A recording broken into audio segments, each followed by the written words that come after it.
మరి దయచేసి అందరం కూడా గుర్తెరగాలి కొన్ని విషయాలు గురించి. మరి ఏదేమైనప్పటికీ మనమందరం కూడా దేవుని సన్నిధి కలిగి ఉంటున్నాం కాబట్టి దేవుని సన్నిధిలో మనం కూడుకుంటున్నప్పుడు ఒకటి మనం ఆయన మాటకు విధేయత చూపించేవారిగా ఉండాలి. విధేయత చూపించేవారిగా ఉండాలి. ఎందుకనంటే ఈ మాట ఇప్పుడే నేను ప్రేయర్ చేస్తున్నప్పుడు నాకు వచ్చిన ఆలోచన ఏంటంటే, నిజంగా ఒక రాజు కానీ ఒక రాజ్య పరిపాలన మనం ఉంటే, రాజులు కాలంలో మనం ఉంటే, ఒక రాజు మాట్లాడుతున్నప్పుడు ప్రజలు ఏ విధంగా విధేయత చూపిస్తారు అది ఒకసారి ఊహించుకోండి. మనం సినిమాల్లో టీవీల్లో ఇంతకుముందు చూస్తుంటాం కదా. ఒక రాజు ఆయన మాటలు వినడానికి ప్రజలు ఆయనను ప్రభువుగా రాజుగా చూసినప్పుడు ఎంత విధేయత చూపిస్తారు.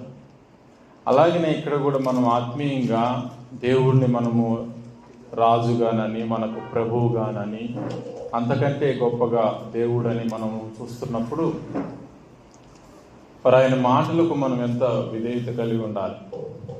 హెబ్రీయులకు రాసిన పత్రికలో అంటాడు, 5వ అధ్యాయము ఆయన 5:8 ఆయన కుమారుడయుండి తాను పొందిన శ్రమల వలన విధేయతను నేర్చుకున్నాడు. మరి ప్రభువు కూడా తండ్రి యొక్క మాట వినడము, ఆ విధేయత నేర్చుకోవడము ఆయన కుమారుడయుండి కూడా, కాబట్టి ఆయనకి అవసరమైనది. కాబట్టి మనము కూడా దేవునికి విధేయులు కావాలి. ఆ మాటలు మనము లక్ష్య పెట్టాలి, గుర్తించాలి. అయితే చాలామంది మనము అనేక సందర్భాలలో దేవుని మాటలు వింటూ ఉంటాం. అనేక మంది బోధకుల చేత, కాపర్ల చేత, సంఘాల్లో కానీ బయట కానీ వింటున్నప్పుడు మన యొక్క ఆలోచన ధోరణి ఎట్లా ఉంది అనేది కూడా మనం చూసుకోవాలి. ఏ విధంగా అంటే ఏ మనస్తత్వంతో అక్కడికి వెళ్తున్నాం. ఒక మీటింగే కానీ, ఒక దేవుని సన్నిధే కానీ,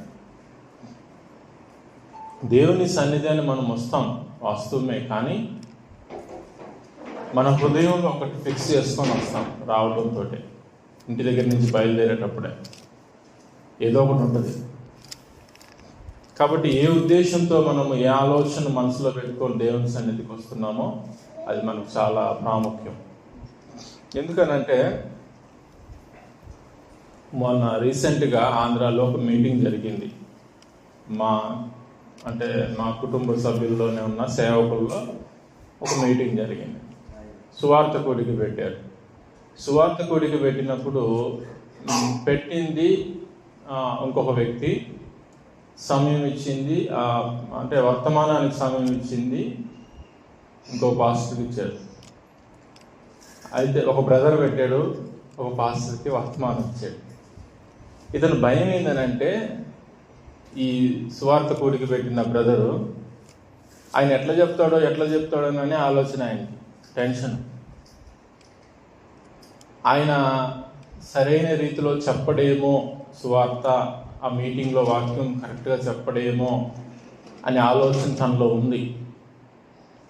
ఉన్నా కూడా ఇవ్వాల్సి వచ్చింది అతనికి సమయం, అతనికి అవకాశం ఇవ్వాలి. ఇట్లా చాలా డిస్టర్బ్ అవుతూ ఉన్నాడు. డిస్టర్బ్ అవుతున్నప్పుడు నేను చెప్పాను, అయ్యా నీ మనసులో ఏదైతే ఉందో, ఈ బ్రదర్కి చెప్పాను, నువ్వు ఇచ్చావు, అయిపోయింది సమయం, అవకాశం ఇచ్చావు, ఏ అంశం మీద ప్రసంగించాలో నువ్వు చెప్పు, ఒక అంశం నీకు డిస్టర్బెన్స్ లేకుండా ఉంటుంది, దాని మీద ఆయన ప్రిపేర్ అవుతాడు అని చెప్పాను నన్ను. అట్లా అని అంశం కూడా ఆయన చెప్పడానికి ధైర్యం చేయలేదు. ఏం కాదు, దాంట్లో తప్పేమీ లేదని కూడా నేను చెప్పాను. అంటే నువ్వు ఏ ఉద్దేశంతో అక్కడ కూడికను ఏర్పాటు చేస్తున్నావు దానికి నీకు తెలుసు కాబట్టి నువ్వు చెప్పు అంటే ఆయన చెప్పలేదు. ఇట్లా మొత్తానికి అక్కడ మీటింగ్ అయిపోయింది. అయిపోయిన తర్వాత కూడా ఆయన బాధపడతానే ఉన్నాడు ఈ బ్రదర్. అంటే ఇతను అనుకున్నంత విధంగా అక్కడ ప్రేయర్ జరగలేదని, వాక్యం ప్రజలకు అందలేదని ఇతను కుమిలిపోతా ఉన్నాడు.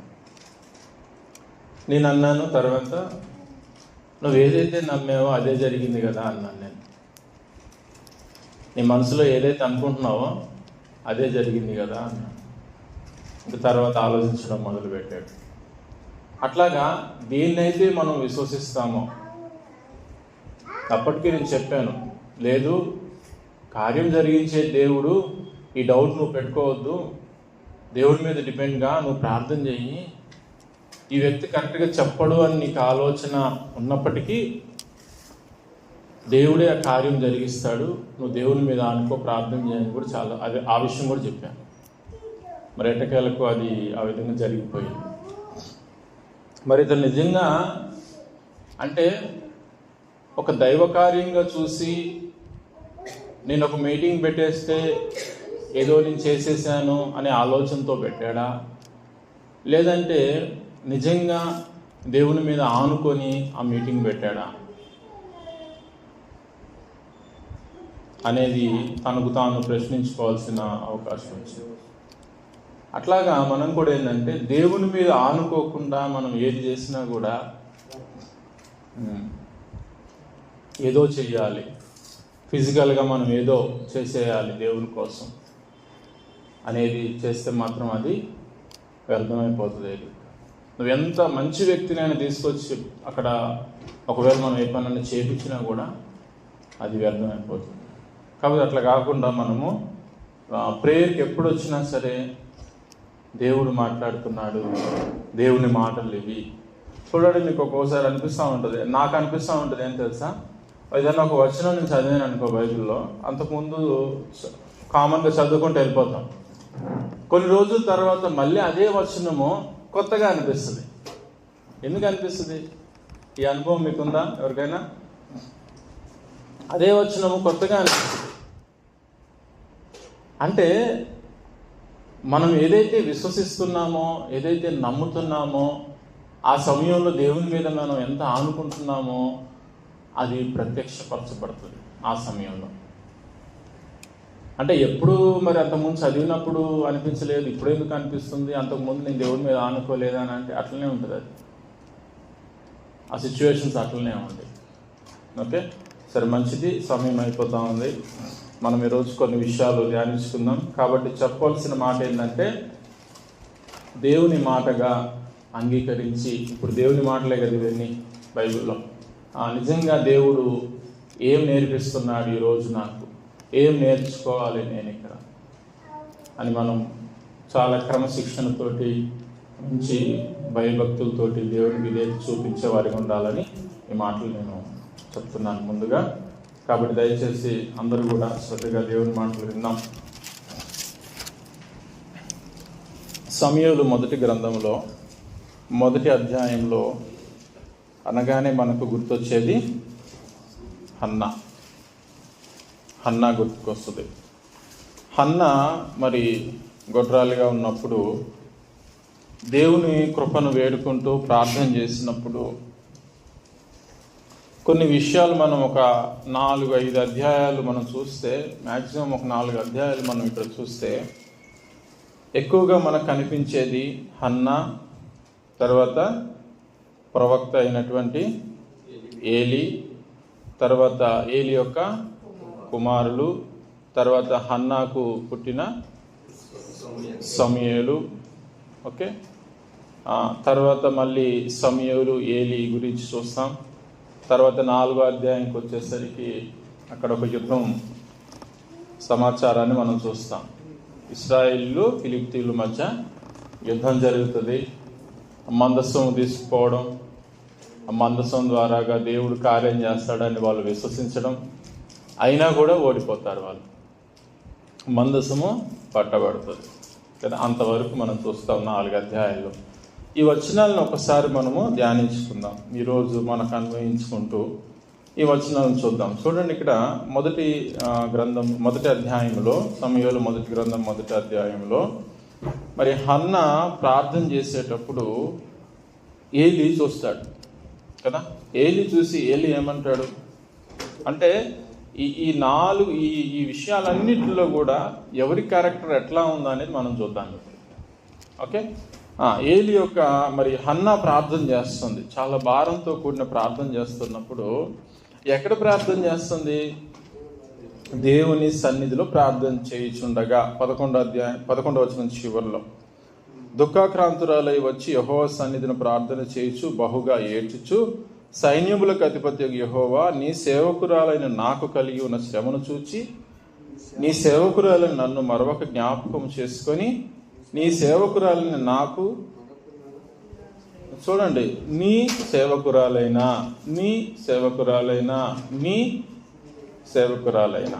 నాకు మగపిల్లను దయచేసిన ఎడల, ప్రార్థనలో కూడా కన్ఫర్మేషన్ ఉంది. వాని తల మీదికి క్షౌరపు కత్తి అన్నిటికీ రానియక వాడు బ్రతుకు దినములన్నింటిని నేను వాడిని యెహోవానకు నీకు అప్పగింతునని మొక్కుబడి చేసుకునేను. ఆమె యెహోవా సన్నిధిని ప్రార్థన చేయుచుండ ఏలి ఆమె నోరు కనిపెట్టుచుండెను. ఎలానగా హన్నా తన మనసులోనే చెప్పుకొనుచుండెను. కానీ ఏలి ఏమనుకుంటున్నాడు? 15వ వచనం, హన్నా 13-14 అంటాడు, నువ్వు మత్తురాలై ఉన్నావు, ఎంతవరకు నువ్వు మత్తురాలవై ఉండవు, నువ్వు ద్రాక్షారసమును నీ యొద్ద నుండి తీసివేయమని చెప్పగా, హన్నా అది కాదు నా ఏలినవాడా, నేను మనోదుఖము గలదానై ఉన్నాను, నేను ద్రాక్షారసమునైనను మద్యమునైనను పానము చేయలేదు, కానీ నా ఆత్మను యెహోవా సన్నిధిని కుమ్మరించుచున్నాను. ఏలి ఒక ప్రవక్తగా ఉన్నటువంటి ఏలి హన్నా చేస్తున్న ప్రార్థనను గుర్తించలేకపోయాడు. దేవుని మందిరంలో ఆమె చేస్తున్న విజ్ఞాపన, ఆ ప్రార్థన, దేవుణ్ణి అడుగుతున్న ఆ ప్రార్థన ఏలి చూడండి గుర్తించలేకపోతున్నటువంటి పరిస్థితి. అదేమనంటే మద్యం తాగామని చెప్పేసి, ఎందుకు ఇంత మత్తురాలిగా ఉండి నీలో నువ్వు మాట్లాడుకుంటున్నావు అని ఏలి అనడాన్ని మనం చూస్తున్నాం. తర్వాత కిందకి ఇంకా ఎక్స్ప్లెనేషన్ ఇస్తుంది హన్నా. తర్వాత 22వ వచనంలో చూస్తే, అయితే హన్నా తర్వాత సమూయేలు, కొన్ని రోజులకి సమూయేలు పుడతాడు. అయితే హన్నా, బిడ్డ పాలు విడిచి వరకు నేను రాను, వాడు యెహోవా సన్నిధిని అగుపడి తిరిగి రాక అక్కడనే ఉండునట్లుగా నేను వాడిని తీసుకొని వస్తునని తన పెనిమిటితో చెప్పి, అంటే వాళ్ళు సంవత్సరం వెళ్తూ ఉంటారు కాబట్టి తెలుసు కదా అందరికి మీ స్టోరీ, అందుకే నేను ముందుకు వెళ్తున్నాను. కాబట్టి అలాంటి పరిస్థితుల్లో మరి సమూయేలుని దేవుడు అనుగ్రహిస్తాడు. దేవుని కోసము చూడండి, అంతకుముందు గొడ్రాలిగా ఉన్నటువంటి హన్నా ప్రార్థన చేస్తున్నప్పుడు మనం కొన్ని విషయాల్ని మనం ఆలోచించాలి. ఏంటంటే ఏదైనా కూడా మనము దేవుని చిత్తానుసారంగా మనం అడిగినప్పుడు, అది దేవుని పని కొరకు మనం అడిగినప్పుడు దేవుడు తన పనిని ప్రారంభిస్తాడు. మన యేసు ప్రభు వారు కూడా మనకు ఒక ప్రార్థన చెప్పారు. ఏం ప్రార్థన అది? పరలోకమందున్న మా తండ్రి, నీ నామము పరిశుద్ధపరచబడును గాక, నీ రాజ్యము. తర్వాత భౌతిక సంబంధమైన విషయాల గురించి చెప్తాడు ప్రభు ఆ ప్రార్థనలో. మొదటిగా మనము దేవుని చిత్తాన్ని వెతికేవారికి ఉండాలి, దేవుని రాజ్యాన్ని వెతికేవారికి ఉండాలి. మన ప్రార్థన అవసరాలన్నిటిలో కూడా దేవుని రాజ్యము, దేవుని చిత్తము వచ్చేటట్లుగా మనము వెతకాలి మన ప్రార్థనలో. ఇక్కడ మరి హన్నా కూడా హిస్టరీకి వెళ్తే చాలా ఉందనుకోండి అక్కడ. అంటే ఒక మంచి ప్రవక్త లేరు అప్పటిదాకా కూడా ఇశ్రాయేలు ప్రజలు. హన్నా ఒకవేళ బహుశా ఆలోచించి ఉండొచ్చు, ఒక మంచి ప్రవక్త ప్రజలకు అవసరమని, నా బిడ్డ పుడితే నీకే ఇస్తానయ్యా అని చెప్పేసి. అంటే దేవునికి ఏదైతే కొదువు ఉందో, అంటే ఆయన ప్రణాళికలో ప్రజల కొరకు ఒక మంచి ప్రవక్త కావాలని కొదువుగా ఉందో, దాన్ని గుర్తుపెట్టి అడిగి దేవుని రాజ్యం కోసం ఆలోచిస్తున్నట్లుగా మనం చూస్తున్నాం. ఓకే, బిడ్డ పుట్టగానే మళ్ళీ తీసుకెళ్ళి దేవునికి ఇచ్చేయడం జరుగుతుంది. వెనక్కు తీసిందా? తీయలేదు. కానీ మన జీవితాల్లో ఒకసారి ఆలోచిస్తే అడుగుతాము, స్టార్టింగ్లో చాలా చాలా అడుగుతాం. ఇదే కాదు, వేరే విషయాలన్నీ కూడా, అది ప్రభువా, ఇది ప్రభువా, నీ కోసమే, ఇంకా నాకు ఎవ్వరు లేరు భూమి మీద నువ్వు తప్ప అని మన ప్రార్థనలు ఉంటాయి. కొన్ని మనం చెప్తా ఉంటాం. ఏదైనా కానీ చిన్న చిన్న కార్యాలైనా కూడా. కానీ అది మళ్ళా మనం దేవుని సన్నిధిలో ఆ మాటను ఆయనకి ఇయ్యాలని అంటే ఇయ్యలేకపోతున్నాం. తెలుసా, చాలా వరకు చచ్చిపోయే పరిస్థితి వచ్చిందనుకో, ఇక బ్రతికితే నీకోసమే ప్రభువా అని అంటాం. తర్వాత మళ్ళీ బయటకు రాగానే మన ఆలోచనలు అన్నీ మారిపోతూ ఉంటాయి. మన పరిస్థితులన్నీ ఎందుకు మారుతున్నాయి అనేది మనం ఆలోచించాలి. చూడండి, హన్నా కూడా నిజంగా దేవుని చిత్తాన్ని అక్కడ గుర్తెరిగింది కాబట్టి, దేవుని రాజ్యం కోసము అడిగింది కాబట్టి దేవుడు అక్కడ సహాయం చేసినట్లుగా, బిడ్డను మరలా తనకు ఇచ్చినట్లుగా దేవునికి మనం చూస్తున్నాం. ఇక్కడ 28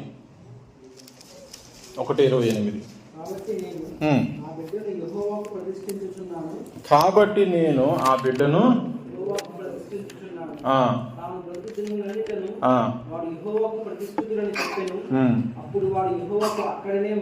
మొక్కెను.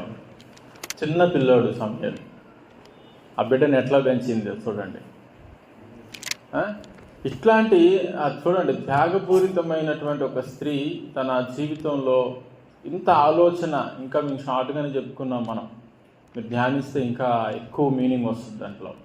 ఇంతటి సమర్పణ కలిగిన స్త్రీని ఏలి గుర్తించలేకపోయినాడు. ఓకే, తర్వాత 2వ అధ్యాయము ఈ వచనాలను చదవాలని నాకు ఆశ. ఓకే, నేను చదువుతాను, మీరు వినండి. దేవుని సన్నిధిలో బిడ్డనిచ్చేసిన తర్వాత దేవునికి కృతజ్ఞత చెల్లిస్తుంది హన్నా. 2వ అధ్యాయము 1వ వచనం నుంచి. మరియు హన్నా విజ్ఞాపన చేసి ఇలాగనెను. ఒకసారి అక్షరాలన్నీ మీరు కంటితో చూడండి. నా హృదయము యెహోవా యందు సంతోషించుచున్నది, యెహోవా యందు నాకు మహా బలము కలిగెను. చూడండి, ఆ ప్రార్థనకు జవాబిచ్చినప్పుడు దేవుడు ఆ బిడ్డను దేవుని సన్నిధిలో విడిచిపెట్టినప్పుడు, అప్పగించినప్పుడు హన్నా చేస్తున్న ప్రార్థన ఏమంటుంది చూడండి. నా హృదయము యెహోవా యందు అంటే, ఇప్పుడు హన్నా యొక్క హృదయము ఏం మాట్లాడుతుంది, మన స్వభావం ఎట్లా ఉందో ఇప్పుడు మనం టాలీ చేయాలి. మనం చేసే ప్రార్థనలు, మనం చేసే కృతజ్ఞత, మనం చేసే ఆరాధన, మనం చేసే విజ్ఞాపన ఎట్లా ఉందో మనం టాలీ చేసుకుందాం. ఓకే, మరియు హన్నా విజ్ఞాపన చేసి ఇలాగనెను. నా హృదయము యెహోవా యందు సంతోషించుచున్నది, యెహోవా యందు నాకు మహాబలము కలిగెను. నీ వలని రక్షణను బట్టి సంతోషించుచున్నాను.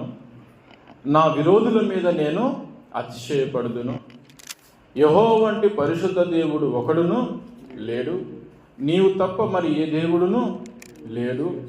మన దేవుని వంటి ఆశ్రయదుర్గం ఏదియు లేదు. యెహోవా అనంత జ్ఞానియగు దేవుడు, ఆయనే క్రియలను పరీక్షించువాడు, ఆయనే క్రియలను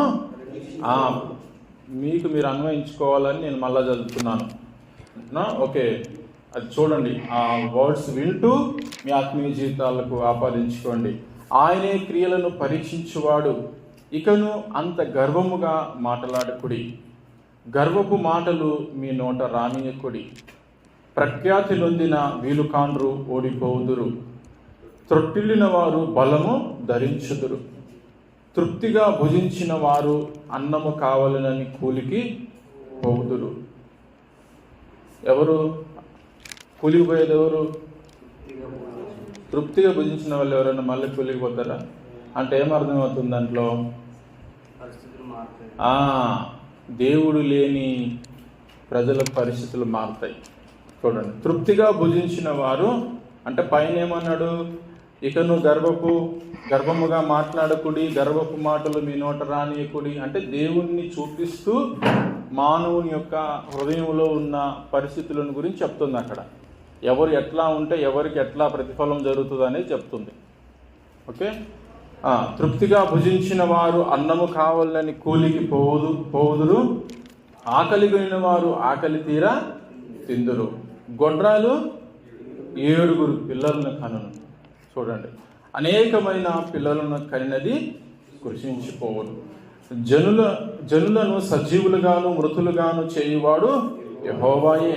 పాతాళమునకు పంపుచు అందులో నుండి రప్పించుచుండు వాడు ఆయనే. యెహోవా దారిద్ర్యమును ఐశ్వర్యమును కలగజేయువాడు, కృంగజేయువాడును లేవనెత్తువాడు ఆయనే. దరిద్రులను అధికారులతో కూర్చుండబెట్టుటకును, మహిమగల సింహాసనమును స్వతంత్రింప చేయుటకును వారిని మట్టిలో నుండి ఎత్తువాడు ఆయనే. లేమిగల వారిని పెంట కుప్ప మీద నుండి లేవనెత్తువాడు ఆయనే. భూమి యొక్క స్తంభములు యెహోవా వశము, లోకమును వాటి మీద ఆయన నిలిపి ఉన్నాడు. తన భక్తుల పాదములు త్రొట్టిల్లకుండా ఆయన వారిని కాపాడును. దుర్మార్గులు అంధకారమందు మాటు మనుగుదురు, బలము చేత ఎవడును జయమునందడు. యెహోవాతో వాదించువారు నాశనమగురు. పరమండలముల నుండి ఆయన వారి పైన ఉరుము వలె గర్జించును.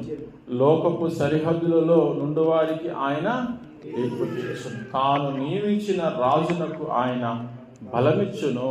తాను అభిషేకించిన వానికి అధిక బలము కలగజేయును.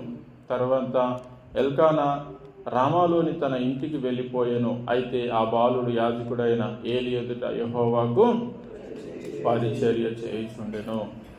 సమూయేలు మరి పరిచర్య చేస్తున్నారు.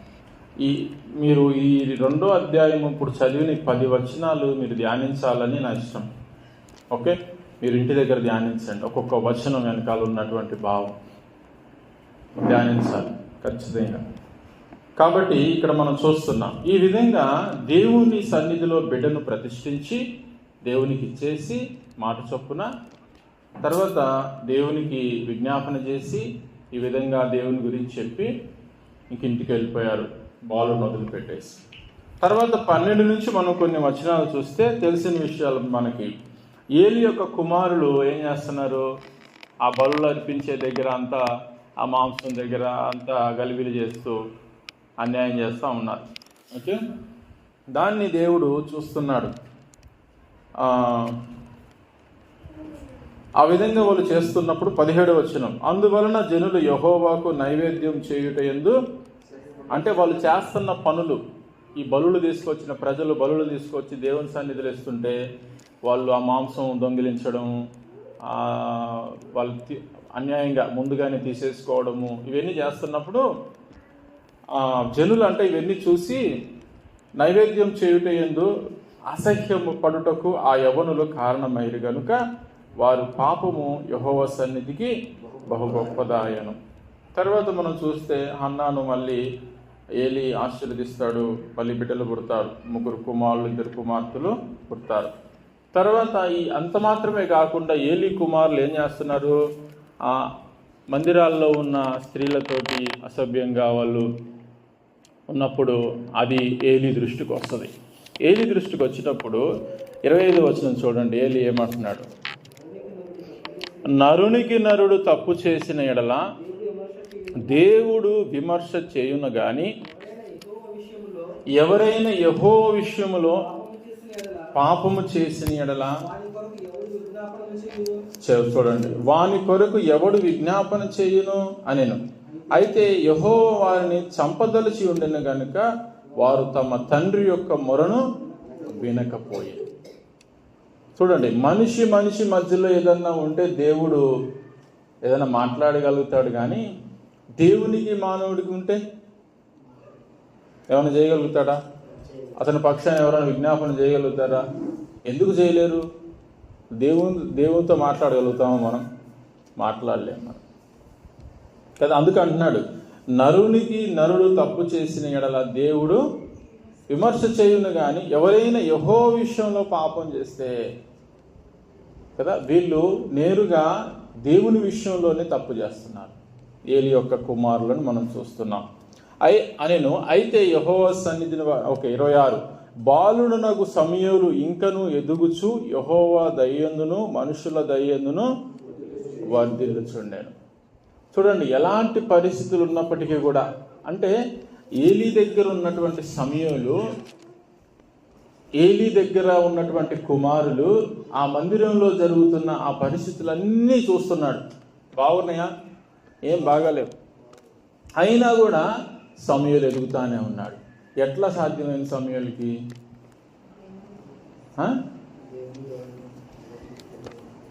చూడండి, ఇక్కడ ఒక మనిషి ఎదగడానికి వేరే మనుషులు కారణం కాదు, పరిస్థితులు కారణం కాదు. ఆ వ్యక్తి దేవుని మీదనే ఆనుకోవాలి. సమూయేలుకి కూడా పక్కన ఉన్నాయి, అన్నీ కనిపిస్తున్నాయి. ఏలి కుమారులు చేస్తున్న చెడ్డ పనులన్నీ కనిపిస్తున్నాయి. వాళ్ళు చేస్తున్నారు కదా అని దిగజారిపోలేదు. ఎందుకనంటే ఇతను దేవుడి మీద ఆనుకున్నాడు, దేవుని వైపు చూస్తున్నాడు, దేవునిలో ఉండాలి, దేవునిలో ఎదగాలి నేను అనే ఆలోచనతో ఉన్నాడు. కాబట్టి చిన్నప్పటి నుంచి వాళ్ళమ్మ ఆ తల్లి అట్లా పెంచింది, అదే క్రమాన్ని కొనసాగిస్తూ ఉన్నాడు. కాబట్టి ఇంకనూ దేవునిలో ఎదుగుతూనే ఉన్నాడు. చాలామంది మనం కూడా ఏం చెప్తామంటే, అరే వాళ్ళు చూడు వీళ్ళు చూడు, ఈ క్రైస్తవ్యం వేస్ట్, ఈ జీవితం వేస్ట్, ఈ సంఘంలో కొన్ని అట్లా జరుగుతున్నాయి, కొన్ని ఇట్లా జరుగుతున్నాయి అని మనం ఆలోచిస్తా పక్కన వాళ్ళని ఎక్కువగా చూస్తూ ఉంటాం. వాళ్ళతో నీకేం పని? అటు పాతాళానికి పోతే మనం పోతామా? కాదు కదా. ఆ వ్యక్తిని అనే ముందు మరి మన చేతిలో కూడా బైబిల్ ఉంది కదా, మనం ఎట్లా ఉన్నాం, మనం ఎట్లా ఆలోచిస్తున్నాం. ఎవరి భక్తి జీవితం వాళ్ళకే. ఒకళ్ళ మీద మనం చూసేది లేదు, వాళ్ళ వల్ల మనకేమి ఒరిగేది ఏం లేదు. ఎవరి భక్తి వాళ్ళే కదా. అట్లాగని ఇక్కడ బాలుడకు సమూయేలు కూడా ఇంకనూ ఇంకా ఎదుగుతానే ఉన్నాడు. ఆత్మీయ జీవితంలో ఇంకా ఎదుగుతానే ఉన్నాడు ఆ పిల్లోడు. యెహోవా దయయందును మనుషుల దయయందును ఎక్కడ ఉంటుంది ఈ మాట? లూకాసు వార్తలో మనం చూస్తాం, యేసు ప్రభు విషయంలో. అక్కడ లూకాసు వార్త ఒకసారి చూడండి, 1వ అధ్యాయము 46వ వచనం నుంచి ఒకసారి చూడండి. హన్నా చేసిన ప్రార్థనే అక్కడ ఉంటుంది. లూకాసు వార్త 1:46 నుంచి 55 వరకు చదవండి. అప్పుడు మరియా ఇట్లా అంటుంది, నా ప్రాణము ప్రభువుని ఘనపరుచుచున్నది, కటాక్షించెను. చూడండి, ఆ స్పిరిచువాలిటీ, ఆ ప్రార్థన, ఆ కృతజ్ఞత మనకు ఉండాలి.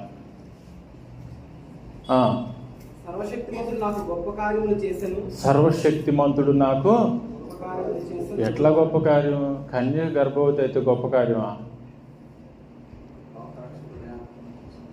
తను విశ్వసించింది. కానీ సమాజంగా చూస్తే ఈరోజు మనం విశ్వసించాం ప్రభువుని, కానీ బయటికి వెళ్తే అర్థమవుతుందా? మనకు మనం వీడొచ్చి గుండెలు బాదుకొని చెప్తాం, బయటికి వెళ్ళిన తర్వాత చూడండి మరియా నిజంగా ఎంత హార్ట్ఫుల్గా కృతజ్ఞత చెల్లిస్తుందో. అక్కడ హన్నాను చూస్తున్నాం, ఇక్కడ మరియాను కూడా మనం చూస్తున్నాం. ఎంత హార్ట్ఫుల్గా వాళ్ళు దేవునికి చెప్తున్న మాటలు చూడండి. ఎప్పుడైనా మన ప్రార్థనలో ఇలాంటి హార్ట్ఫుల్ వర్డ్స్ మనం ఎప్పుడైనా చెప్పామా? హృదయపూర్వకంగా ఆ దేవుని నుంచి పొందుకున్నటువంటి మేలు కానీ, అనుభూతి కానీ, ప్రత్యక్షత కానీ దాన్ని జోడిస్తూ ఆయన గొప్పతనం ఏమై ఉన్నదో, ఆయన నాకు చేసిన కార్యాలు ఎంత గొప్పవో, ఆయన ఏమై ఉన్నాడు అని తెలుసుకొని మనం ఆయన ఏ విధంగా మనం ఆయన స్తుతిస్తున్నాం. చదువు. గొప్ప కార్యం చేసిన గనుక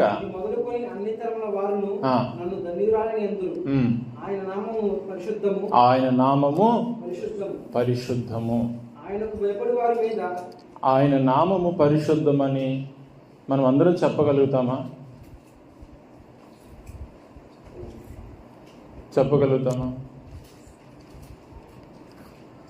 పరలోకమందున్న మా తండ్రి అన్నకానే ఆగిపోతాం. అసలు వాస్తవంగా ఆ డీటెయిల్స్ మనం చూస్తే, ఆ ప్రార్థనలో ఉన్న అర్థం చూస్తే, పరలోకమందున్న మా తండ్రి అని పిలుస్తున్నామంటే ఆ మీనింగ్ నిజంగా అది చూస్తే మనం అక్కడే అయిపోతాం. ఇంకొక వర్స్కి వెళ్ళాం మనం.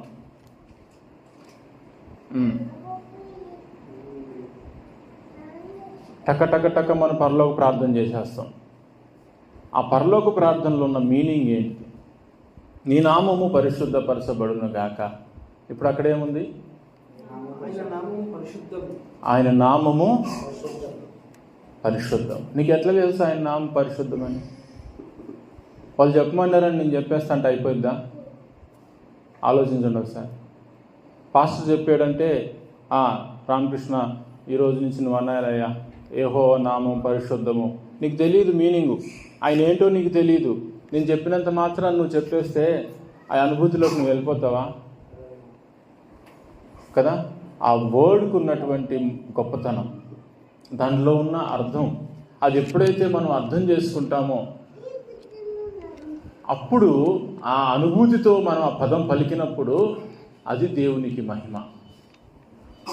ఆ వర్డ్కి తగ్గట్టుగా మనం జీవిస్తూ మారాలి, జీవించాలి అనే ఆలోచనతో ఆ తపన ఉండి మనం ప్రకటిస్తుంటే మన నోట్లో నుంచి దేవా నీ నామము పరిశుద్ధపరచబడును గాక అని పలుకుతున్నప్పుడు ఆ ఫీల్ ఏదైతే ఉందో, అనుభవం ఏదైతే ఉందో అది దేవుడు కనెక్ట్ చేసుకుంటాడు. అంతేగాని మనం ఎన్ని ఇది చేసినా, ఎన్ని మాటలు మాట్లాడినా, ఎంత పెద్ద ప్రార్థనలు చేసినా అర్థం లేనిది, దానికి మీనింగ్ లేని ఏం ఉపయోగం ఉండదు. బైబిల్లో ఒక మాట ఉంది, ప్రభు అంటాడు, పాపుల ప్రార్థన నేను. ఎవరా పాపులు? ఇష్టలు కాదు, ఆయన నమ్ముకున్నామని చెప్పుకొని మళ్ళా లోకానుసారంగా జీవిస్తున్న వాళ్ళు ఆ పాపుల ప్రార్థన. బయట ఉన్నోళ్ళు కాదు, వాస్తవంగా లోపల ఉన్నోళ్ళే ఆయన ఇంకా సరిగా అర్థం చేసుకోకుండా నామకార్థంగా ఏదో ఫిజికల్గా ఆరాధిస్తున్న వాళ్ళ గురించి చెప్తున్నాడు ఆయన. మన మనసు ఇక్కడిక్కడే తిరుగుతూ ఉంటుంది, మన ప్రార్థన ఎక్కడికో పోతూ ఉంటుంది కదా. అట్లా కాదనమాట. చదువు. మరి ఉంటుందా? ఆయన కనికరం మనకు ఉండాలంటే ఆయన అంటే మనకు భయం ఉందా? చూడండి. ఎస్, ఏ భయం ఇది? ఇంతకుముందు నేను చెప్పాను, కొడతాడో చంపుతాడో అనే భయం కాదు, దేవుని మాటకు విధేయత చూపించే భయం. ఆయన మాట నేను వినాలి, ఆయన నా దేవుడు, నా తండ్రి అని చెప్పి 55 వరకు చదువు. వారి హృదయముల ఆలోచన విషయమై గర్విష్ఠులను చెదరగొట్టెను, సింహాసనం నుండి బలవంతులను పడద్రోసి హీనులను నెక్కించెను, ఆకలితో ఉన్న వారిని మంచి పదార్థములతో సంతృప్తి పరచి చూడండి బలవంతులను ఒట్టి చేతులతో పంపివేశాను. చూడండి, ఇవన్నీ మనం ఇంతకు ముందు ప్రార్థనలో చూసాం, హన్నా చేసిన ప్రార్థనలో. అబ్రహామునకును అతని సంతానమునకు యుగాంతం వరకు తన కనికరము చూపి జ్ఞాపకం చేసుకుందునని మన పితరులతో సెలవిచ్చినట్టు ఆయన తన సేవకుడైన ఇశ్రాయేలుకు సహాయం చేసెను. చూడండి, వాగ్దానం చేసిందంతా కూడా గుర్తు చేస్తుంది, తరతరాల వరకు అది కొనసాగించాలని. ఓకే, మంచిది. కాబట్టి ఇక్కడ మళ్ళా మనం సమూయేలుకి వచ్చేద్దాం. ఆ విధంగా మరి సమూయేలు ఎదుగుతూ ఉన్నాడు దేవుని సన్నిధిలో. యెహోవా దయందును మనుషుల దయందును వర్ధిల్లుచున్నాడు సమూయేలు. తర్వాత ఇంకొన్ని కింద వచనాలు మనం చూస్తే ఏలి యొక్క కుమారులు చేసిన పనుల్ని బట్టి ఇక్కడ దేవుడు ఒక దైవజనుని పంపించి ఒక మాట అంటాడు. చూడండి, ఏలితో చెప్పమంటాడు. 29వ వచనము ఒకసారి చదవండి. నేను నిర్ణయించిన బలి నైవేద్యములను మీరెలా తృణీకరించుచున్నారు? మిమ్మును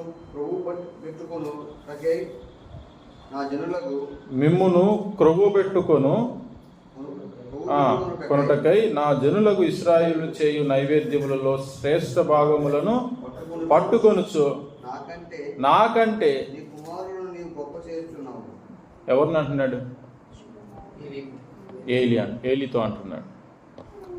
నాకంటే నీ కుమారులను, వాళ్ళు చేస్తున్న పనుల్ని బట్టి చూడండి, నాకంటే నీ కుమారులు నీవు గొప్ప చేయుచున్నావు. అందుకు అంటున్నాడు 30. చూడండి, నీ ఇంటి వారును నా సన్నిధిని యాజకత్వం జరిగించుదురని యెహోవా ఆజ్ఞించి ఉన్నాడు. ఇప్పుడు అది నా మనసునకు కేవలము ప్రతికూలమాయనని ఇశ్రాయేలు దేవుడైన యెహోవా సెలవిస్తున్నాడు. కావున యెహోవాకు ఏదనగా నన్ను గణపరచు వారిని నేను గణపరచుతాను, నన్ను తృణీకరించు వారిని తృణీకారం అందుతాను. చూసారా, నన్ను గణపరచు వారిని నేను గణపరుస్తాను. నన్ను ఎవరైతే తృణీకరిస్తారో వాళ్ళు తృణీకరింపబడతారు. ఇప్పుడు ఏలి ఏం చేస్తున్నాడు?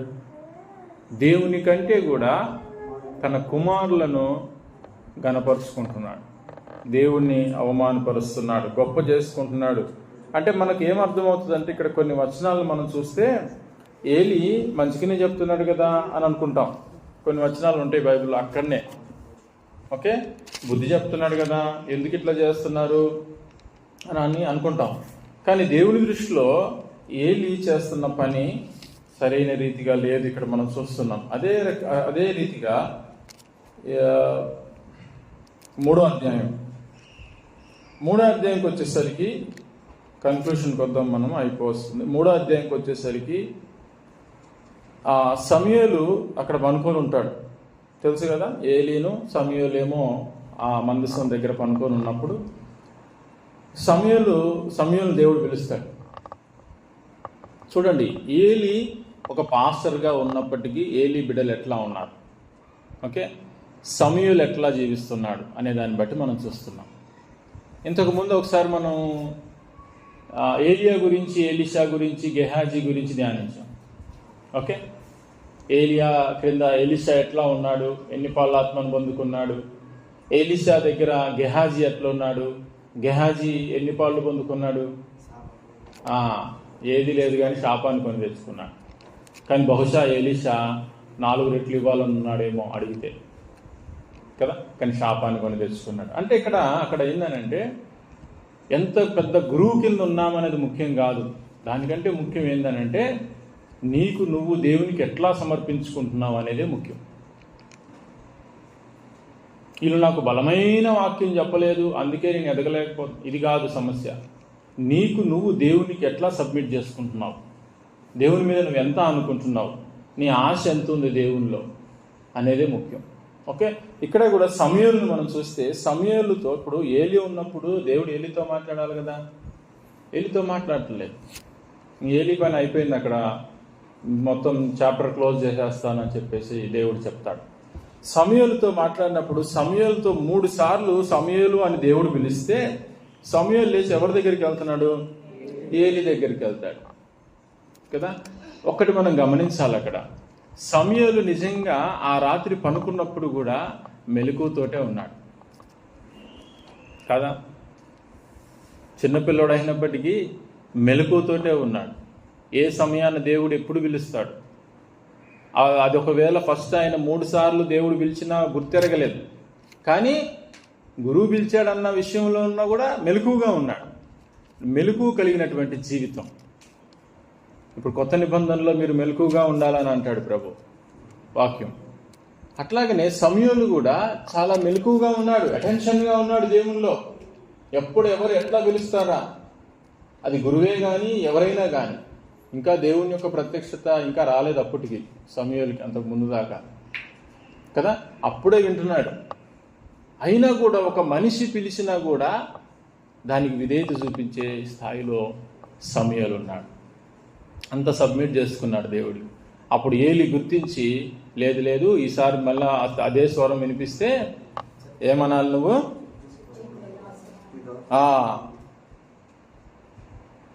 ఎక్కడుందన్నమాట 9. అతడు లేచి ఏలి దగ్గరికి పోయి, చిత్తము నీవు నన్ను పిలిచితివే, ఇదిగో వచ్చితిననగా ఏలి యెహోవా ఆ బాలుని పిలిచినని గ్రహించి నీవు పోయి పండుకోము, ఎవరైనా నిన్ను పిలిచిన ఎడల యెహోవా నీ దాసుడు ఆలకించున్నాడు ఆజ్ఞింపమని చెప్పమని సమూయేలుతో అనగా సమూయేలు పోయి తన స్థలమందు పండుకున్నాడు. ఏలి చెప్పినట్లుగా చేస్తున్నాడు. 10 తరువాత యెహోవా ప్రత్యక్షమై నిలిచి ఆ రీతిగా సమూయేలు అని పిలువగా సమూయేలు నీ దాసుడు ఆలకించున్నాడు ఆజ్ఞింపమనెను. అంతటా యెహోవా సమూయేలుతో ఎలాగ సెలవిచ్చెను, ఇశ్రాయేలు నేనొక కార్యం చేయబోచున్నాను, దానికి వినువారందరూ చెవులు గింగురుమనును. ఆ దినమున ఏలి యొక్క ఇంటి వారి గురించి నేను చెప్పినదంతయు వారి మీదకి రప్పిందును, దాని చేయి మొదలు పెట్టి దాన్ని ముగించెదను. దాని తన కుమారులు తమను తాము శాపగ్రస్తులుగా చేసుకొనుచున్నారని తాను ఎరిగియు వారిని అడ్డగింపలేదు గనుక వారిని ఎవరు చెప్తున్నారు ఈ మాట? అంతకుముందు వచనాలు ఒకసారి మీరు తర్వాత చదవండి. ఏలి హెచ్చరిస్తాడు, ఒకసారి 1-2 సార్లు హెచ్చరిస్తాడు. మనం అనుకుంటాము హెచ్చరిస్తున్నాడు కదా, బాగానే ఉంది కదా అనుకుంటాం. కానీ దేవుని వాక్యం ఏం చెప్తుంది తెలుసా? ఇక్కడ తన కుమారులు తమ్మును తాము శాపగ్రస్తులుగా చేసుకొనుచున్నారని తానెరిగియు వారిని. ఈరోజు మన పరిస్థితి,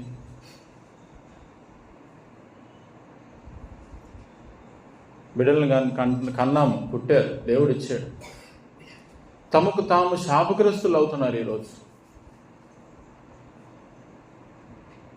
మొన్న చెప్పుకున్న బర్త్డే ప్రేయర్ రోజు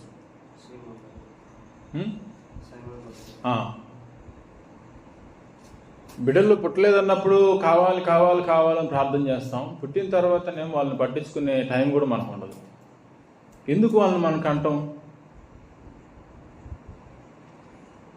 వాళ్ళు పోయి మంచిగా పాతాళంలో ఉంటారు, నువ్వు మంచిగా సుఖంగా నువ్వు పోయి పరలోకంలో ఉంటానిక? ఎందుకు మనం బిడ్డల్ని అంటున్నాం? తాము తెలుసు, ఏలీకి దేవుడే సాక్ష్యం ఇస్తున్నాడు. అక్కడ ఏలీ మాటలు ఇప్పుడు మనకు అవసరం లేదు మనకి. దేవుడే సాక్ష్యం ఇస్తున్నాడు. ఏమని? తన బిడ్డలు వాళ్ళకు వాళ్ళే శాపగ్రస్తులు అవుతుంటే నువ్వెందుకు అడ్డగించలేదు అంటున్నాడు దేవుడు. చూడండి, అట్లాగే ఈరోజు మనం కూడా మన బిడ్డలు మరి ఏమైపోతున్నారు, ఏం కొని తెచ్చుకుంటున్నారు? దేవుడి మీద ఆనుకుంటున్నారా? ఈరోజు నిజంగా 10 గంటలు ప్రతిరోజు స్కూల్కి పంపిస్తున్నాము, ఎంతో కష్టపడుతున్నారు, అంతా చేస్తున్నారు. మహా అంటే ఒక 5 లక్షల రూపాయలు శాలరీ సంపాదిస్తారేమో నెలకి, జాబ్ కొడితే. చాలా, అంతేనా? నిజంగా మనకు తెలియకుండానే మన బిడ్డల మీద కూడా మనము బిడ్డలను ఎందుకు అంటున్నామంటే మన భౌతిక అవసరాల కోసం వాళ్ళని అంటున్నామేమో, మన భౌతిక అవసరాలు తీర్చుకోవడానికి వాళ్ళని సాకుతున్నామేమో. కాదంటారా? నిజంగా వాళ్ళు మేలు కోరితే మనం ఎట్లా ఉంటాం? వాళ్ళని ఎట్లా మనం ట్రీట్ చేస్తాం? దేవుడిచ్చిన బహుమానం అని చెప్పుకుంటాం. చాలామంది ఉన్నారు ఇప్పుడు, కానీ మన భౌతికాలకు వాళ్ళని ఉపయోగించుకుంటాం.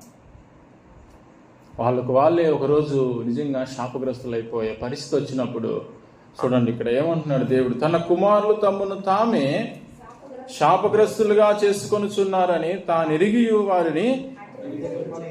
ఒక వ్యక్తి, పెద్ద పాస్టర్ ఒక ఆయన ఉన్నాడు, జాక్ పునేన్ గారు అని ఒక అతను ఉన్నాడు.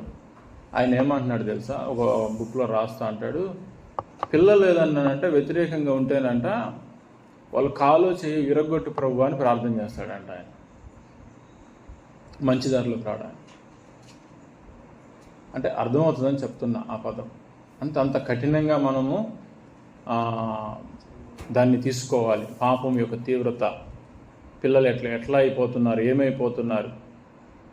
కాలిరిగినా సరే ప్రభువా వాడు నీ వైపు తిరగాల. మనం ప్రార్థన చేస్తాం అట్లా. మన ప్రార్థన ఎట్లా ఉంటుందంటే అట్లా చేసామనుకో, ఇదేందిరా ఇది మనసు ఇట్లా ఉంది, ఇంత కఠినుడా అని అనుకుంటాం. ఏది కావాలి నీకు? ప్రభువే అన్నాడు, ఒక కాలు లేకపోయినా పర్లేదు, పరలోక రాజ్యానికి రా అన్నాడు. అన్నాడు అనలేదా? ఒక చేయి లేకపోయినా పర్లేదు, ఒక కన్ను లేకపోయినా పర్లేదు. ఎందుకు అంటున్నాడు? పాపానికి నీకు ఏది అడ్డం వచ్చినా దాన్ని తీసేసేయమంటున్నాడు. అట్లా తీసేస్తున్నాం ఈరోజు మనము.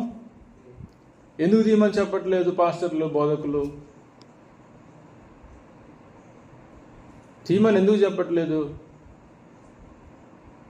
దాని యొక్క తీవ్రత అది అంత ప్రమాదకరం అన్నమాట. పాపం జోలికి పోతే అంత ప్రమాదం. ఒకటి లేకపోయినా సరే నీకు ఈ లోకంలోనంటే దాని యొక్క తీవ్రతను దేవుడు అక్కడ చూపిస్తున్నాడు. ఓకే, కాబట్టి చూడండి, ఇక్కడ నిత్యమైన అడ్డగించలేదు కనుక అతని ఇంటికి నిత్యమైన శిక్ష విధించునని నేను అతనికి. కాబట్టి ఏలి ఇంటి వారి దోషమునకు బలి చేతనైనను నైవేద్యము చేతనైను ఎన్నిటికీ ప్రాయశ్చిత్తం చేయబడదని నేను ప్రమాణపూర్వకముగా. నువ్వు ఎన్ని బలులు తీసుకొచ్చినా ఇంకా నో ఎక్స్క్యూజ్ ఇంకా అంటున్నాడు దేవుడు వాళ్ళ విషయంలో. చూడండి, తర్వాత సమూయేలుని పోయి, సమూయేలు బయటకు వస్తాడు తెల్లారి కాగానే. తర్వాత సమూయేలు దగ్గరికి పోయి ఏలి అడుగుతాడు, నీకు దేవుడు ఏమేమి చెప్పాడో చెప్పకపోయినావు అంటే దానికి డబుల్ శిక్ష నీ మీదకి వస్తుంది, చెప్తావా లేదా అని అంటాడు. అప్పుడు చెప్తున్న మాటలు మనం చూస్తున్నాం. ఓకే, 18 సమూయేలు దేనిని మరుగు చేయక సంగతి అంతయు అతనికి తెలియజెప్పాను. ఏలీ విని ఏమంటున్నాడు చూడండి, ఏలీ సెలవిచ్చిన వాడు యెహోవా తన దృష్టికి అనుకూలమైన దానిని ఆయన చేయునుగాక అనేను. చూడండి, ఏలీ దగ్గర ఇంకొకటి మనం ఇక్కడ నేర్చుకోవాలి. చిన్నవాడైనటువంటి సమూయేలుని అడిగి తెలుసుకుంటున్నాడు. ఆత్మీయ జీవితంలో ఇక్కడ పెద్ద చిన్న అని కాదు, ఓకే, ఏమేమి విషయాలు నీకు బయలుపరిచాడు దేవుడు చెప్పమని అడిగి తెలుసుకుంటున్నాడు. అయితే ఇక్కడ ఏలీ ఒక మాట ఒప్పుకుంటున్నాడు, తన దేవుని దృష్టికి అనుకూలమైన దానిని ఆయన ఆ విషయంలో కూడా ఏలీ ఇక్కడ ఇంకా చేతగాని వాళ్ళలాగా అయిపోతున్నాడు. ఒక మాటలో చెప్పుకోవాలంటే ఇంకా దేవుని చిత్తమే ఆయన వదిలేస్తున్నాడు. ఇంకా ఏలీ సమూయేలు పెద్దవాడు కాగా యెహోవా అతనికి తోడై ఉన్నందున అతని మాటలలో ఏదియో తప్పిపోలేదు. చూడండి, ఆ రీతిగా దేవుడు సమూయేలుకు తోడై ఉన్నట్లుగా మనం చూస్తున్నాం. తర్వాత ఇశ్రాయేలు ప్రజలకు మరి ఫిలిష్తీయులతో యుద్ధం జరిగినప్పుడు అక్కడ వారు ఫస్ట్ 4,000 మంది చనిపోతారు. తర్వాత వాళ్ళు యెహోవా మందసాన్ని తీసుకెళ్లి మన మధ్యలో పెట్టుకుంటే దేవుడే మనల్ని గెలిపిస్తాడని చెప్పి ఆలోచించారు. తీసుకెళ్లి పెట్టారు. కానీ బ్రతికినారా? యుద్ధం గెలిచినారా? గెలవలేదు. ఎంతమంది చనిపోయారు ఈసారి? 30,000 మంది చనిపోతారు. తర్వాత 4వ అధ్యాయంలో ఉంటాయి ఆ వచనాలన్నీ. అయితే ఇక్కడ ఆశ్చర్యకరమైన ఒక విషయం ఏంటంటే 4వ అధ్యాయం 8వ వచనము ఫిలిష్తీయులు మాట్లాడుతున్న మాట. ఆ మందసం వచ్చినప్పుడు వీళ్ళు కేకలేస్తున్నారు. కేకలేసినప్పుడు ఫిలిష్తీయులు ఏమంటున్నారు చూడండి, అయ్యయ్యో మహాశూరుడగు ఈ దేవుని చేతిలో నుండి. ఫిలిష్తీయులకున్న భయము ఇశ్రాయేలు ప్రజలకు వాళ్ళకు లేకపోయింది ఆ రోజులలో. అయినా వాళ్ళు ఏమంటున్నారు? 9వ వచనం, ఫిలిష్తీయులారా ధైర్యం తెచ్చుకొని వారు మీకు దాసులైనట్టు మీరు హెబ్రీయులకు దాసులు కాకుండా బలాఢ్యులై యుద్ధం చేయడని చెప్పుకొనిరి. ఫిలిష్తీయులు యుద్ధం చేయగా ఇశ్రాయేలు ఓడిపోయి అందరూ తమ డేరాలకు పరిగెత్తి వచ్చిరి. అప్పుడు అత్యధికమైన వధ జరిగెను. ఇశ్రాయేలులో 30,000 కాల్బలము కూలెను, మరియు దేవుని మందసము పట్టబడి. చూడండి, మందసము రాకముందన్న 4,000 మంది చనిపోయారేమో కానీ మందసం వచ్చిన తర్వాత అంటే వీళ్ళ ఆలోచన ఎట్లా ఉంది? ఫిజికల్గా ఆలోచించారు, భౌతికంగా ఆలోచించారు. ఆ మందసం అంటే చాలా అయిపోతుంది అనుకున్నారు. ఈరోజు కూడా మనం ఆత్మీయంగా చూస్తే ఆ దేవుడు ఉంటే చాలు, మన జీవితంలో ఏదైనా అయిపోద్ది అని అనుకుంటా ఉంటాం. వాళ్ళు కేకలు వేశారంట అక్కడ. అట్లాగనే నేను కూడా ఆత్మపూర్ణులై ఉన్నాను, కేకలేసి చప్పట్లు కొడితే గంతులేసి ఏదో అడావుడి చేసేస్తే నీలో దేవుని సన్నిధి లేనంత వరకు నువ్వు ఎంత ఏది చేసినా అది వ్యర్థమే. అదంతా ఏమంటారు, ఉద్రేకపూర్వకంగా చేసిందే కానీ ఆత్మీయంగా చేసిన లెక్కలోకి రాదు ఏది కూడా. చూడండి, ఆ విధంగా వాళ్ళు అక్కడ చనిపోయారు. దేవుని మందసాన్ని కూడా వాళ్ళు పట్టుకొని పోయినట్లుగా చూస్తున్నాం. తర్వాత మరి ఏలీ యొక్క కుమారులు ఆ యుద్ధంలో చనిపోతారు. దేవుడు చెప్పిన మాటలు ఆ యుద్ధంలో వాళ్ళు చనిపోతారు. తర్వాత ఏలీ కూడా చనిపోతాడు. తర్వాత ఫినెహాసు భార్య కూడా ఒక బిడ్డను కానీ చనిపోతాడు. చూడండి, ఒక ఏలీ తన జీవితంలో తన కుటుంబాన్ని ఏ విధంగా దేవునితో ఉన్నప్పటికీ కూడా శాపాన్ని కొని తెచ్చుకున్నాడు. హెచ్చరించకపోవడం కూడా తప్పే. బిడ్డల పట్ల బిడ్డలు సరైన రీతిలో వాళ్ళు లేరు. కానీ సమూయేలు తల్లి ప్రార్థన సమూయేలుని మంచి స్థితిలో ఉంచింది, దేవునికి అంటు కట్టింది. మళ్ళా వెనక్కి తిరిగి ఆశించలేదు, దేవుని కోసం బిడ్డను అప్పగించింది. సమూయేలుతో మరి దేవుడు ఉన్నాడని మనం చూస్తున్నాం లేఖనాలలో కదా. అలాంటి మన బిడ్డలకు దేవుణ్ణి అందించడమే గొప్ప ఆస్తి. నువ్వు డ్యూటీలు చేసి కష్టపడి 100 కోట్లు సంపాదించినా వ్యర్థమే. ఒకరోజు అన్నీ కూడా పోతాయి, కానీ దేవుణ్ణి అంటించి చూడు, ఎప్పుడు ఆయన ఇంకా వదిలిపెట్టాడు. దేవుడు అతన్ని వదిలిపెట్టాడు, దేవుడు అతను అట్లాగా మనం కూడా ఒకసారి మనం ఆలోచించాలి. మన ఆత్మీయ జీవితంలో ఎక్కడెక్కడ ఏ విధంగా ఏ పరిస్థితులలో సమయంలో ఎట్లా ఎదిగినాడు. పరిస్థితులను బట్టి కాదు, తన వ్యక్తిగత జీవితం ఆత్మీయ జీవితాన్ని బట్టి తను ఎదిగినాడు. పరిస్థితులు ఏం చూడలేదు. దేవుడు చెప్పిన మాటకు విధేయుడై ఉన్నాడు. ఎప్పుడు వినాలా దేవుని స్వరం అని మనం కూడా అనాలి. ప్రభువా నేను ఆలకిస్తున్నాను, నాతో మాట్లాడు అని చెప్పి అనాలి. వాక్యం ద్వారాగా దేవుడు మాట్లాడతాడు, పరిస్థితుల ద్వారా మాట్లాడతాడు, సమాజంలో వెళ్ళినప్పుడు మాట్లాడతాడు, నువ్వు ప్రయాణం చేస్తున్నప్పుడు మాట్లాడతాడు, అన్ని విషయాల్లో దేవుడు మాట్లాడతాడు. దేవుడు అంట, ఒక పాస్టర్ గారు అంటున్నారు, 24 గంటలు మాట్లాడుతూనే ఉంటాడంట దేవుడు, 24 hours into 7. కానీ మనమే చేయగొక్కడానికి టైం ఏమంట. తన బిడ్డలతో మాట్లాడాలని సిద్ధంగా ఉంటాడంట. ఓకే, కాబట్టి ఆ రీతిగా మనం కూడా ఆ మెలుకు కలిగి ఆత్మీయ జీవితంలో ఉందాం. దేవుని మాటకు లోబడదాం, దేవుడు చెప్పే మాటలు విందాం, ఆత్మీయంగా బలపడదాం. ఈ లోకం కోసం అని ఇంకా మనం బయటకు పోగానే మళ్ళీ చేంజ్ అయిపోతుంటాం. ఎందుకు చేంజ్ అవుతున్నాం? ఎప్పుడన్నా ఆలోచించామా? ఇక్కడ వచ్చేసరికి ఒక రీతిగా ఉంటాం, బయటకు వెళ్ళేసరికి ఒక రీతిగా ఉంటున్నాం. ఎందుకు ఉంటున్నాం? ఏంటి దీనికి సమస్య? అసలు నేను ఎందుకు మారుతున్నాను అట్లా? ఓమో, ఒకవేళ ఇది వేషధారణ అయిద్దేమో. మనకు మనం ప్రశ్నించుకోవాలి, మనకు మనం ఆలోచించుకోవాలి. మన మనస్సాక్షికి మనం సర్దిపించుకోకూడదు, ప్రశ్నించుకోవాలి. ఏంది నాలో లోపం? ఈ దేవుడిని అసలు ఎందుకు నమ్ముకున్నా నేను? ఈ దేవుడు నాకు ఏం చేశాడు? ఎందుకు నమ్ముకోవాలి ఈయన్నే? సమూయేలుతో అంటాడు, సమూయేలు గారు సొలొమోనుతో దావీదు అని అంటాడు. ఇందాక దినవృత్తాంతంలో, మొదటి దినవృత్తాంతంలో అక్కడ 28వ అధ్యాయము ఒక్క మాట చూసి మనం ప్రార్థన చేసుకుందాం. లేట్ అవుతుంది, 10 నిమిషాలు లేట్ అయింది.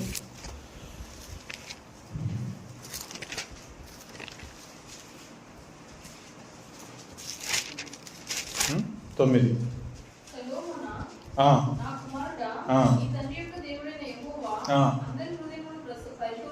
ఒక్కసారి నిదానంగా చదవాలి, ఆలోచించాలనేది నాకు చాలా ఇష్టం. సొలొమోనా నా కుమారుడా, దావీదు అంటున్నాడు ఈ మాటలు సొలొమోను తోటి. నీ తండ్రి యొక్క దేవుడైన యెహోవా అందరి హృదయములను పరిశోధించువాడును కాదా? ఆలోచనలన్నింటినీ ఎరిగిన వాడునై ఉన్నాడు. నీవు ఆయనను తెలుసుకొని చాలు. దేవుని గురించి దావీదుకున్న అవగాహన చెప్పాడు. ఆయన ఎట్లాంటి వాడు అని చెప్తున్నాడు. చెప్పినంత మాత్రాన అయిపోయిందా? ఇప్పుడు నేను చెప్పినంత మాత్రాన అయిపోయిందా? ఇప్పుడు నేను వాక్యం చెప్పాను, దేవుని మాటలు చెప్పాను, చెప్పినంత మాత్రాన అయిపోతుందా? సండే రోజు వాక్యం విన్నంత మాత్రాన అయిపోతుందా? మరి ఏం కావాలి? నీకు నువ్వు తెలుసుకోవాలి. ఇంకా ఆయన్ని వ్యక్తిగతంగా ఆయన్ను కలుసుకోవాలి. వ్యక్తిగతంగా నీతో ఆయనకు అనుభవం ఉండాలి.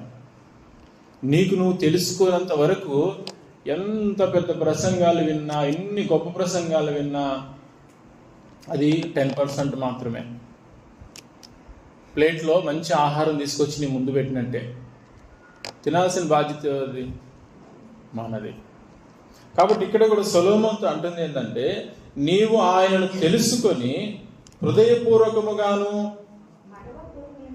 తెలుసుకున్న తర్వాతనే మనం ఆయన్ని హృదయపూర్వకంగా ఆరాధించగలుగుతాం, మనఃపూర్వకంగా ఆయన ఆరాధించగలుగుతాం. దేవుడు ఆత్మ కనుక ఆయనను ఆరాధించేవారు ఎట్లా ఆరాధిస్తారు? ఆత్మతోనూ సత్యముతోనూ ఎట్లా ఆరాధించాలి?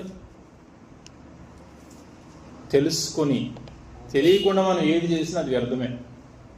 ఒకరు చేయమన్నారు కదా అని చేయడం కూడా వ్యర్థమే. నువ్వు తెలుసుకోవాలి. ఆయన యెహోవా ఉత్తముడని తెలుసుకోవాలి. చూడండి, ఆయనను తెలుసుకొని హృదయపూర్వకముగాను మనఃపూర్వకముగాను ఆయనను సేవించుము. ఆయనకున్న అనుభవం పైన చెప్పాడు, పై మాటలలో. కానీ నువ్వు తెలుసుకున్న తర్వాత నీ అనుభవం ప్రకారం నువ్వు సేవించాలి, నా అనుభవం ప్రకారం కాదు. దావీదు చెప్తున్న మాటలు. ఆయనను సేవించుము, ఆయనను వెదకిన ఎడల. మరి వెతుకుతున్నాము మనం ఆయన్ని. సొలొమోనుకే దావీదు చెప్తున్నాడు తన తండ్రి కుమారుడికి, వెతుకు. కానీ ఈరోజు వెతకకుండానే ఆయన మనం దొరికాడు కొత్త నిబంధనలో. మరి దొరికిన దాన్నే మరి ఏం చేస్తున్నాం మనం? ఇది సమస్య, ఇది సమస్య. వెతికిన ఎడల ఆయన నీకు ప్రత్యక్షమగును. చాలు, అది నీ ఇష్టం. ఇంకా దేవుడి మాటలు దీవించును గాక. మరి మాటలు మన హృదయాల్లో దేవుడు ఫలింపుదని చేయను గాక. ప్రార్థన చేసుకుందాం.